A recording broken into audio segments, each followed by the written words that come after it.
After the recent release of some official The Flash trailers, everybody is complaining about the quality of its visual effects. But are they really that bad? Are the VFX companies pushing themselves too far? Or as viewers, have we just become more critical? Ever since the TV series started back in 2014, The Flash has had a history of complaints of bad CGI, and judging by clips like this and this, and all these, you can see that the complaints are well-founded. But creating visual effects is a lot like any other manufacturing job. There are 3 options available, but you can only choose 2. They can be cheap, they can be quick, or they can be good. The TV series consists of around 20 45-minute episodes a year. This means they have a little over 2 weeks to film and finish each episode. So the visual effects have to be done extremely quickly.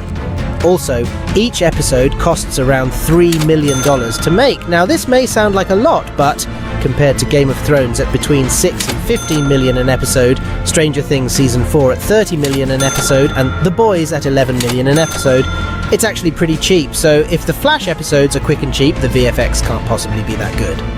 However, as the series gained popularity, its screenplays became more fantastic, and so the visual effects had to become more spectacular. You can see clear evidence of this in Season 3 with Grodd and Gorilla City. They had to build the entire 3D environment and different types of gorillas to populate it. They had to use crowd software and create different animation cycles of the gorillas cheering. And Solovar had to be built and animated to combine with the footage shot on the green screen soundstage.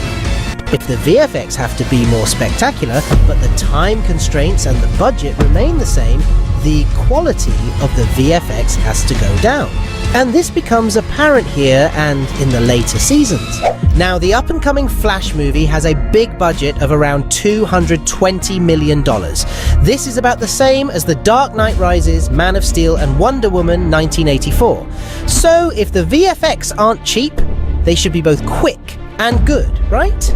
Well, unfortunately, the Flash movie project has been plagued with issues since it was announced back in 2014. Yes, you heard right, 2014.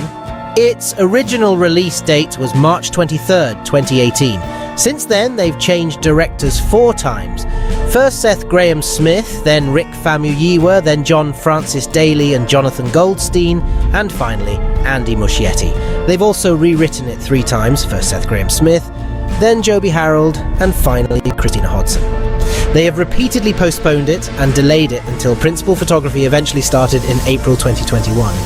However, since then, Ezra Miller has been involved in scandal after scandal, and this lowered the public's opinion of him to the point where Warner Brothers were considering axing the entire project a la Batgirl. Having a stop-go project where the deadline is constantly moving, and sometimes you don't even know if the movie is even going to be released, isn't good from a VFX point of view. And The Flash's release date has been constantly changing, from March 2018 to July 2022, then June 2022, then November 2022, and then June 23rd, 2023. Now there's a rush to finish for June 16th, or is it June 15th? Well, anyway, this rush shows in some of the trailer's visual effects. But let's not get too judgmental. These issues could be corrected in the final movie. If you look at this scene where Barry saves Iris, the visual effects are actually pretty impressive. They set up multiple lights on set to get the light bouncing off his face. The car, the truck, and most of the background are all CGI and very realistic. Iris's hair also had to be CG to be able to control its speed and manipulate it in flash time.